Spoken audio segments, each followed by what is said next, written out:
Bismillahirrahmanirrahim. Assalamualaikum warahmatullahi wabarakatuh. Saudara semua pelajar-pelajar tingkatan 2 yang menonton video ini, tahniah kerana menonton, and also please subscribe kalau belum subscribe.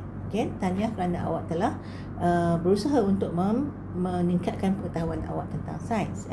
Walaupun belajar dekat sekolah, sometimes bila belajar kali kedua, awak akan lebih ingat dan lebih faham. So kemudian please subscribe kalau belum, and also ajak kawan-kawan, especially dah dekat daripada bulan 1 ni kan. So kadang-kadang buat group study, dengan tengok video ni sama-sama. Before that, jumpa, bincang dan jawab soalan, buku-buku latihan.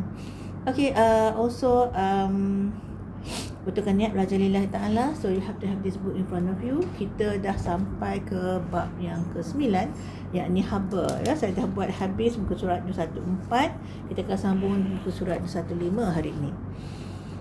Selain kita lihat kegunaan pengembangan dan pengecutan jirim dalam kehidupan harian, yang kita lihat tentang kegunaan dalam thermometer, which is mercury yang kembang dan kecut. Kita juga tengah lihat macam mana kegunaan kembang kecut tu, pastikan ada ruang ataupun gap antara landasan kereta api supaya membenarkan dia mengembang pada hari panas dan mengecut jauh supaya kereta api tak terderail ataupun tak lari daripada landasan. Kemudian kita juga lihat contohnya tentang jambatan besi yang kembang dan kecut sebab siang panas malam sejuk. So dia fixkan ataupun dia tetapkan satu hujung lagi di bawah roller ataupun penggolek supaya dia boleh kembang kecut. Sambung sikit lagi muka surat 215, yang di jalur 2 logam sering digunakan di dalam peralatan yang bergantung pada pengawalaturan suhu. Jalur ini diperbuat daripada 2 jalur logam berbeza. So bila 2 jalur logam berbeza, kadar pengembangan pengecutan tak sama. So kita akan dapati bila tak sama pengembangan pengecutan, dia akan bengkok. So yang berbeza, logam berbeza yang mengembang dan mengecut pada kadar yang berbeza. Sistem penggera kebakaran yang ditunjuk dalam Rajah 914 direka supaya litar tidak lengkap pada suhu bilik.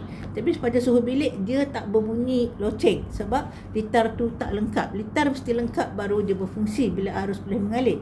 So kita lihat gambar Rajah 9.14, pada suhu bilik yang atas sekali dia adalah kuprum dan besi, kadar pengembangan tak sama. Tapi bila suhu bilik dia sama je. Tapi bila dipanaskan, kita akan dapati kuprum kembang lebih banyak daripada besi, menyebabkan bengkok ke bawah. Macam tu. Ini adalah kuprum, ini besi. So dia kembang banyak, so dia bengkok. Bila sejuk kan, dia terbalik pula. So di situ dia letakkan dekat gambar jalur 2 logam tu, nampak tu? Dalam sistem litar, electric circuit. So tapi nampak tak dalam diagram yang pertama, rajah pertama, jalur 2 logam tu tak bersentuh dengan skru sentuhan. Cuba tengok gambar. Tak bersentuh, dia macam ni. Kemudian dia macam ni skru tu. Tak bersentuh. Tapi kalau dia bengkok, sentuh tak? Kalau dia panas, sebab kita dapati besi tak cepat daripada pengembangan, kupur lagi banyak, dia bengkok. Bila dia bengkok, gambar yang kedua, nampak ada api tu, sebab panas dia bengkok, dia akan menyebabkan litar tu lengkap. Bila litar tu lengkap, kita akan dapati penggera kebakaran berbunyi. That's how it work. That's how it function. Sama juga dengan termostat yang dalam setrika.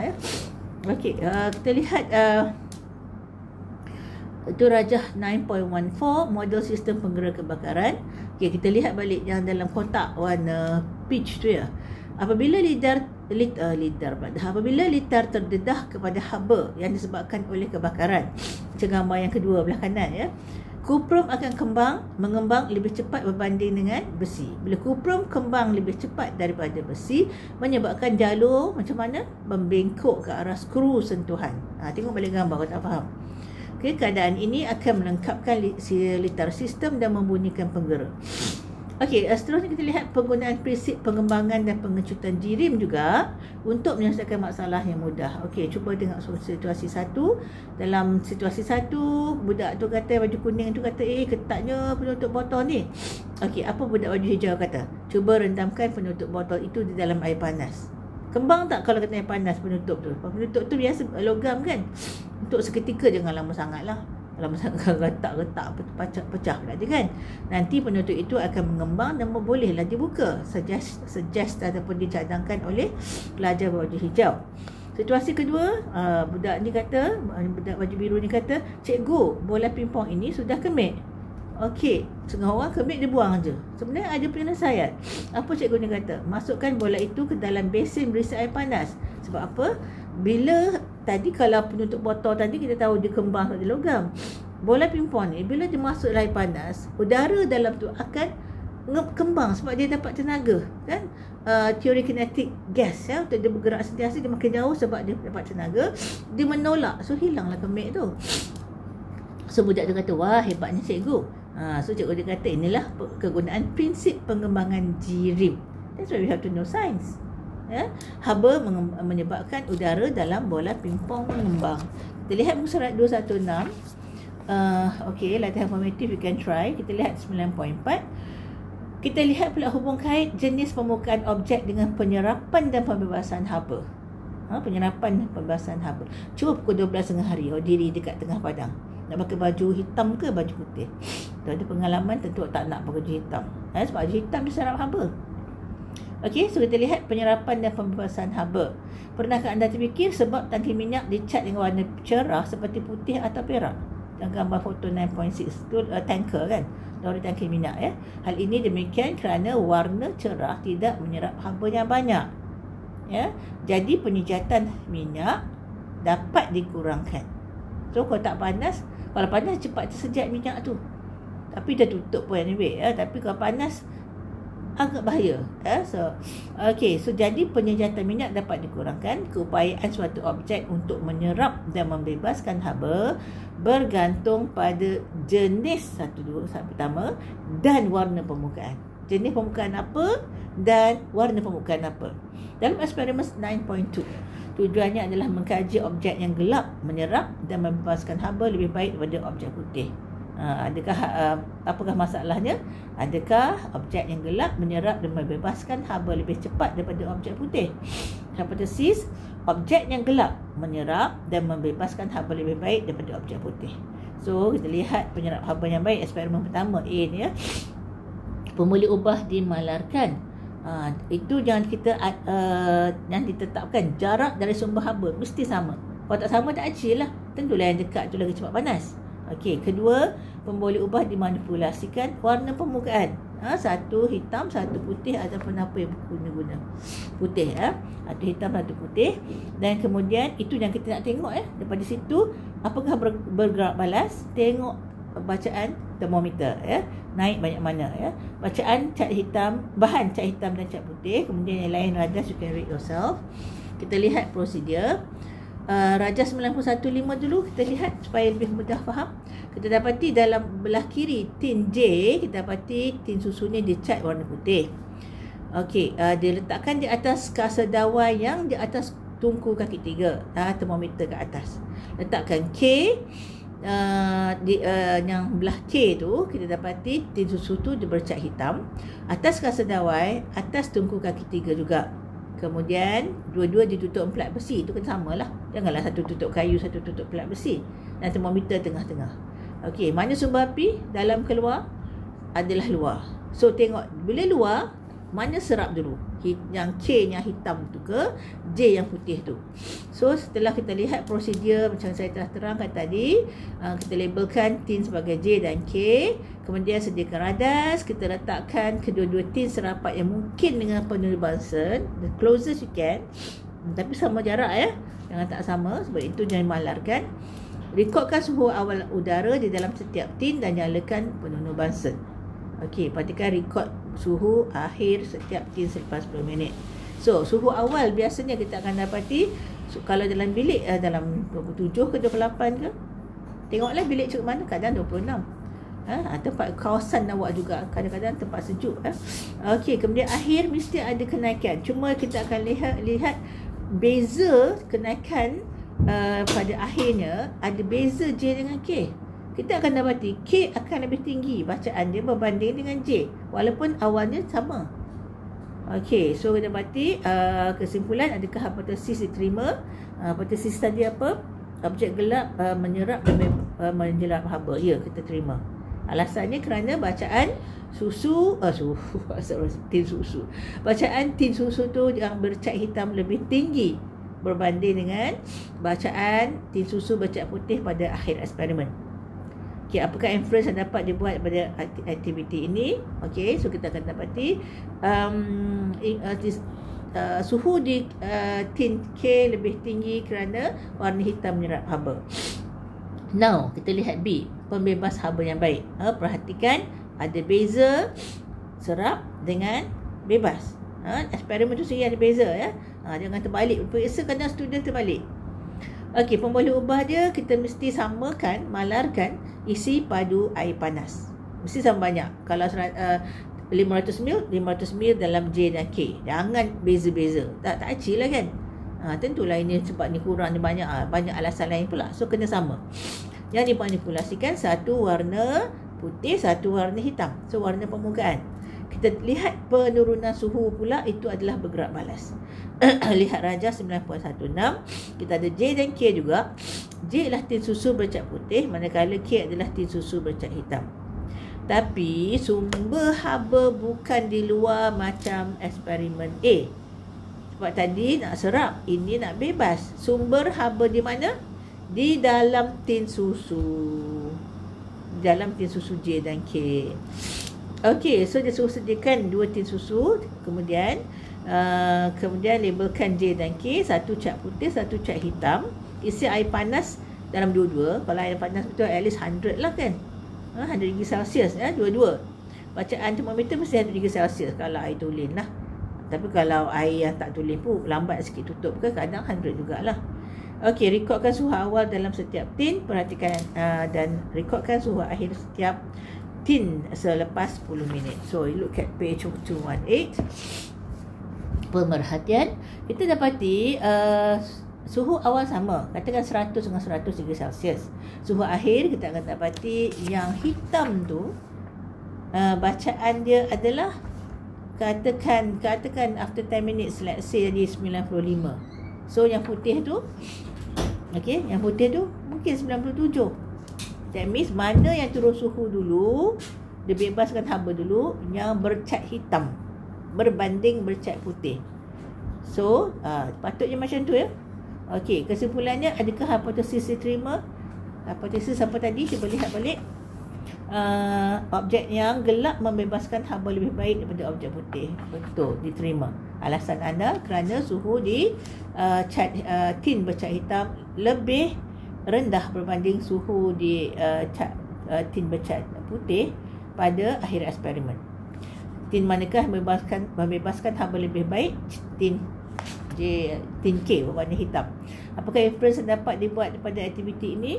Okey, tin hitam tin K lebih sejuk berbanding J kerana warna hitam membebaskan haba lebih baik berbanding putih.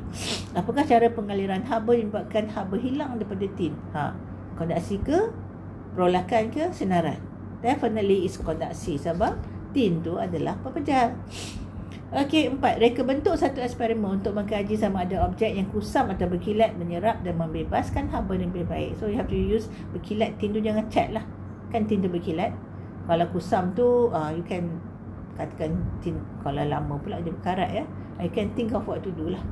So apabila suatu objek menyerap haba, suhunya apa? Meningkat. Manakala apabila suatu objek membebaskan haba, suhunya menurun. Logik je tu. Permukaan yang gelap dan kusam macam mana? Adalah penyerap haba yang baik ya, dan juga pembebas haba yang baik berbanding dengan cerah dan berkilat. So that means kalau tengah hari 12, tengah hari awak ada aktiviti tengah padang, panas sangat lah kan, start pukul 11 lah let's say. Okay, nak pakai baju putih ke baju hitam? Baju putih supaya dia lambat nak serap cahaya panas tu, dan kemudian Tapi masalah dia akan lama tersimpan ya. So bermaksud kalau kata kau pakai hitam ya, awak pergi tengah panas, awak cepat panas. Okey, kemudian masuk dalam bilik aircon, awak akan cepat sejuk berbanding warna putih. Putih dia lambat panas, dia lambat sejuk. Okey, konsep haba dalam kehidupan harian. Konsep bangunan hijau ialah idea yang dijana untuk mengurangkan kesan terhadap alam sekitar dan kesihatan manusia akibat kepesatan pembangunan. So, ciri-ciri bangunan hijau disenaraikan di bawah. So, bangunan hijau tu macam mana dapat nama bangunan hijau? Mempunyai kecekapan tenaga yang tinggi. That means melalui penggunaan tenaga solar atau penggunaan tenaga yang boleh diperbarui. Sebaik-baik guna solar. Ataupun kalau kawasan berangin dekat pantai, boleh guna juga wind tenaga angin. Mempunyai sistem pengaliran air, penyerapan udara, peredaran udara, dia ada lubang kat atas, udara panas boleh keluar dan pencahayaan yang baik supaya tak payah guna banyak lampu yang elektrik So penggunaan bahan kita semula sebaik-baik mungkin. Okey, itu adalah konsep haba dalam kehidupan harian. You can do latihan formative 9.4. Okey, read up to 19 and read up to 20. You do latihan sumatif 9. Okey, tak banyak pun latihan dia. Now kita dah masuk bab 10, gelombang bunyi. Okey, dalam gelombang bunyi kita nak dapati kita ada persoalannya, bolehkah gelombang bunyi merambat sehingga ke dasar laut? Kita akan lihat dalam soalan dalam bab ni, bagaimanakah telinga bergerak balas terhadap bunyi? Apakah yang dimaksudkan dengan gema? Apakah hadiriah pendengaran manusia? Kita tak boleh dengar semua. Kau pergi kubur macam mana? Sunyi je. Sebab apa? Haiwan-haiwan tu takut dia dengar orang kena seksa kat bawah tu. Okey, so kita kena fahami ciri gelombang bunyi, kenyaringan apa, kelasingan apa, fenomena dan aplikasi pantulan gelombang bunyi. Okey, so first yang kita biasa dengar dia kecil, kadang-kadang some of you takut kejadian kilat dan guruh. So kilat merupakan fenomena yang disebabkan oleh cas elektrik yang statik di langit bila kita belajar elektrik nanti ataupun tak ingat form 2 ke form 3 belajar elektrik, you know that actually kilat tu adalah static electricity, negatif yang terkumpul, dia nak cas, dia lari ke dalam bumi, jadi kilat. Getaran antara zarah-zarah udara di langit pula didengari semasa guruh. So kilat dulu baru guruh, sebab kilat lagi laju pada guruh. Pernahkah anda perhatikan bahawa kita melihat pancaran cahaya kilat sebelum mendengar bunyi dentuman guruh? Okey, saya sebut tadi. Sebenarnya kilat dan guruh berlaku pada masa yang sama, at the same time. Tetapi kelajuan cahaya dan bunyi tak sama. Kelajuan cahaya lagi laju daripada bunyi merambat menerusi udara yang berbeza menyebabkan kelewatan ini. That's why kilat dulu sebab lagi laju, baru guruh yang kurang laju. Cahaya ni pancar oleh kilat sampai ke mata kita dengan lebih cepat daripada bunyi dentuman guruh. Jadi cahaya daripada kilat dapat dilihat terlebih dahulu sebelum bunyi dentuman didengari. Okay, let's see.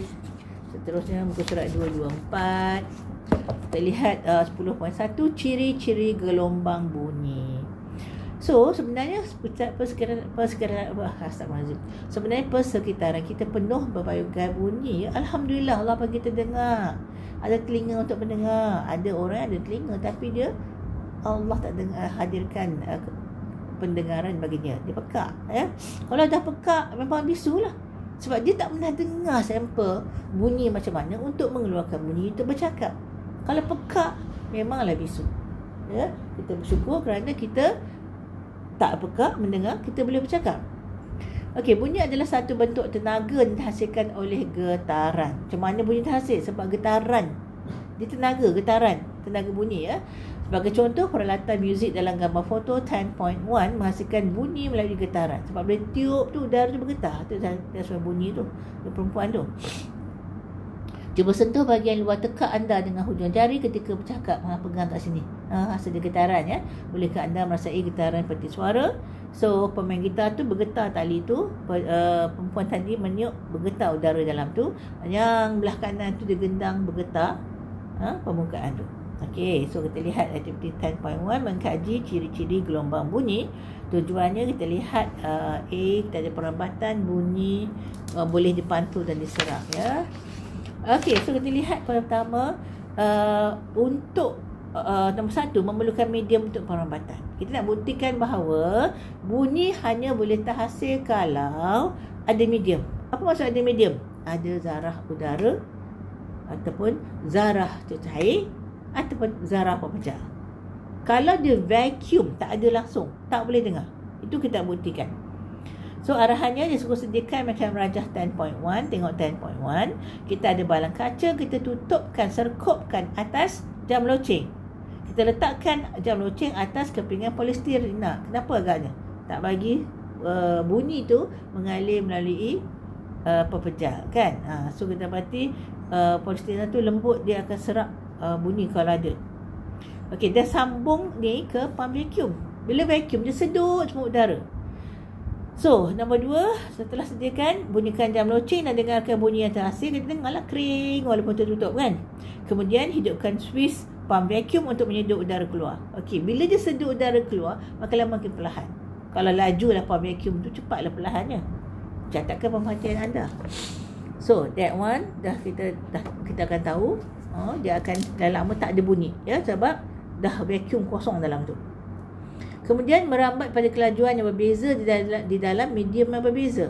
So dia suruh sediakan apa? Air dan tepung. Bekas plastik jam loceng. So dia lihat rajah 10.2, dia letak jam loceng kat situ. Okey, bekas plastik berisi udara, budak ni dengar.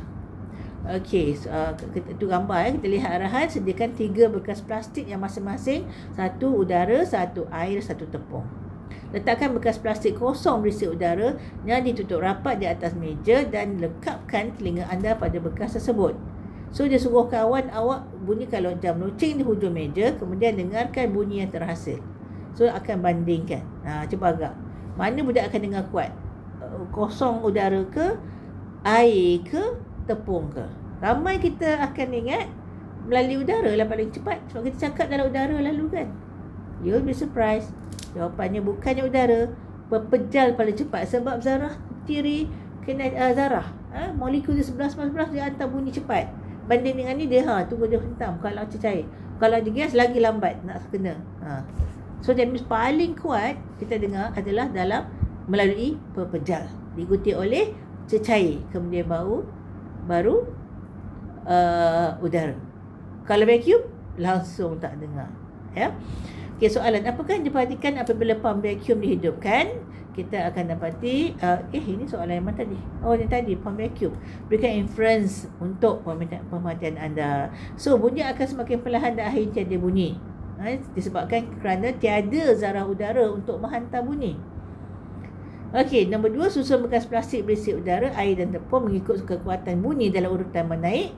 So that means yang paling tak kuat untuk nak hantar bunyi adalah udara, diikuti oleh air, dan tepung adalah paling kuat sebab dia kata urutan menaik. Bunyi boleh dipantul dan diserap? Satu persoalan. Kita buat eksperimen. So kita perlu jam randik, tiup cardboard dan juga plastisin ya.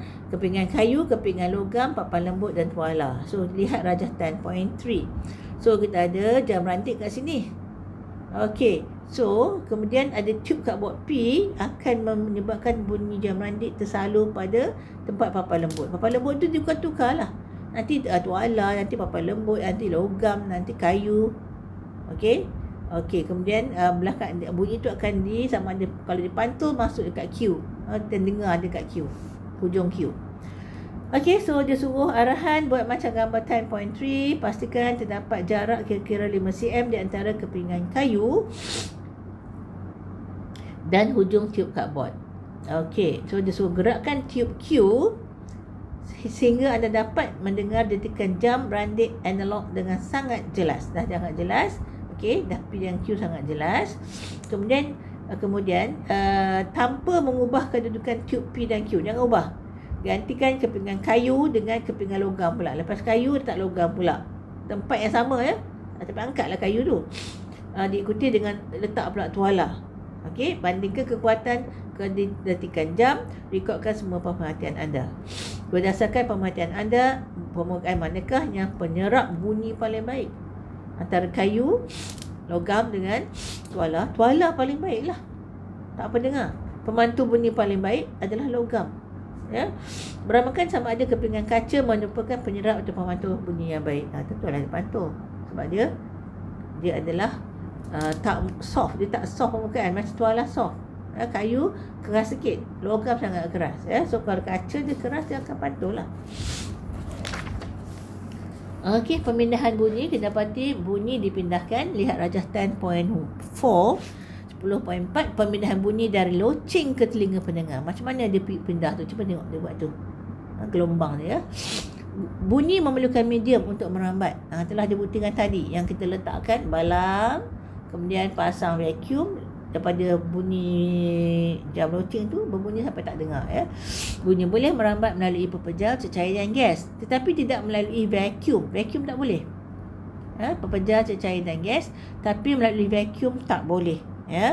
Okey, sebagai contoh apabila loceng dibunyikan, permukaan logam loceng akan bergetar. Sebab permukaan dia ketuk-ketuk kan loceng tu. Zarah-zarah udara di sekeliling loceng juga turut bergetar dan berlanggar dengan zarah-zarah udara yang berhampiran. Bila getar dia kena langgar-langgar zarah udara tu. Okey, getaran ini dipindahkan dari satu zarah ke zarah lain yang bersebelahan dalam bentuk gelombang. Kena ingat, dia mesti ada medium pertama. Okey, dia merambat melalui pepejal, cecair dan gas. Kemudian dia pergi dalam bentuk apa? Gelombang. Dengan cara ini loceng menghasilkan bunyi yang dapat didengar oleh telinga pendengar rajah 10.4. So kita lihat lelaki ni mengetuk paku di pintu. Okey, di kelajuan pemindahan bunyi dalam pepejal. Kemudian ni scuba diver dalam laut ni, kelajuan pemindahan bunyi dalam cecair. Okey, kemudian kucing, kelajuan pemindahan bunyi dalam gas. Mana paling kuat? Cuba dia buat pula gambar zarah-zarah belah kanan. Kalau pepejal nampak dia rapat, dia senang nak hantar. Kalau cecair yang biru tu dia jauh sikit, kan? Tunggu dia menghentam satu lain sama lain. Gas lagi jauh. Okey, so kita lihat page 227. Gambar foto 10.2. Bunyi enjin kapal terbang dapat didengar kerana gelombang bunyi boleh merambat menerusi udara. Kita dengar kapal terbang. Tapi ada bunyi yang sampai tak dengar. Supersonic apa benda saya tak ingat. Tapi Concorde tu, dia punya getaran tu sangat kuat. Bunyi tak kuat sangat, tapi boleh runtuh orang bangunan. Tapi tak ada dah Concorde aeroplane nowadays. Dulu hanya untuk orang kaya je pun. Okey, cuba tengok yang kotak warna brown tu yang tentang pepejal. Bunyi dipindahkan dengan cepat melalui pepejal. Apabila zarah-zarah pada satu hujung pepejal mula bergetar, getaran itu menyebabkan zarah-zarah yang bersebelahan turut bergetar dengan pantas. Sebab dekat. Kerana zarah-zarah pepejal tersusun rapat. Berbanding dengan cecair, susunan zarah-zarah dalam cecair yang kurang rapat menyebabkan getaran bunyi dipindah dengan perlahan berbanding dengan pepejal. Lambat sikit lah banding dengan zarah pepejal yang rapat tersusun tu. Dan gas pula, gelombang bunyi merambat melalui gas dengan sangat perlahan kerana susunan zarah-zarah gas yang berjauhan antara satu sama lain melambatkan pemindahan getaran. Okey. So dalam kehidupan harian awak pun kan, kadang-kadang nak tidur atau before nak tidur lah, awak cakap dengan somebody sebelah bilik, katakan dengan kakak adik bilik sebelah awak cakap kan, awak macam susah sikit nak dengar kan, sebab lain-lain bilik walaupun ada udara-udara, sebab ada penghalang pun.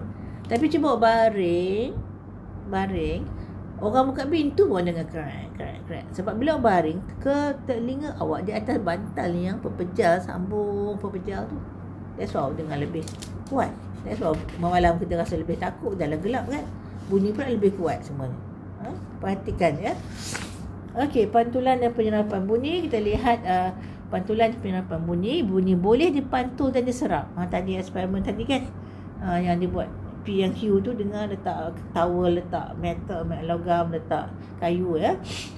Bunyi boleh dipantul dan serap apabila terkena pada permukaan suatu objek. Okey, sifat ini adalah sama seperti sifat cahaya yang telah anda belajar semasa tingkatan 1. Jumlah bunyi yang dipantul atau diserap bergantung pada permukaan objek tersebut. Okey, so kita dapati gambar foto 10.3. Ini jubir mamar, ini dinding. Kemudian kita dapati permukaan yang keras dan licin memantulkan bunyi dengan baik.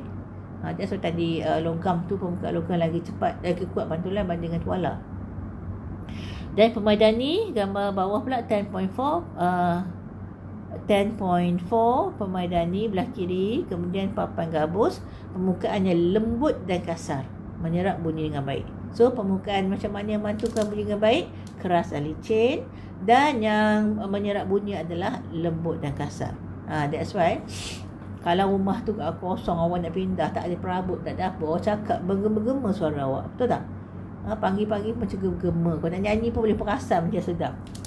Okay, so that means kalau dalam sinema, dalam panggung wayang, kalaulah tidak dibuat sesuatu, tentulah entah apa benda yang hero-heroin ke apa-apa watak-watak kat layar tu cakap tak jelas. So how to make it jelas, supaya suara diserap, suara yang bergema-gema tu diserap, kita akan dapati dia buat permukaan dia karpet, dinding dia kayu lembut, duduk atas cushion, barulah boleh dengar dengan baik. Kalau kita tak tahu, dia akan berekos ataupun ekos bergema apa yang cakap oleh pelakon-pelakon tu.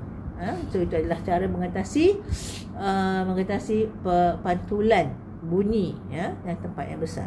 Okey, nanti 10.2 kita lihat kenyaringan kelangsungan bunyi, beza dia, kesan Doppler, kemudian fenomena dan aplikasi pantulan gelombang bunyi.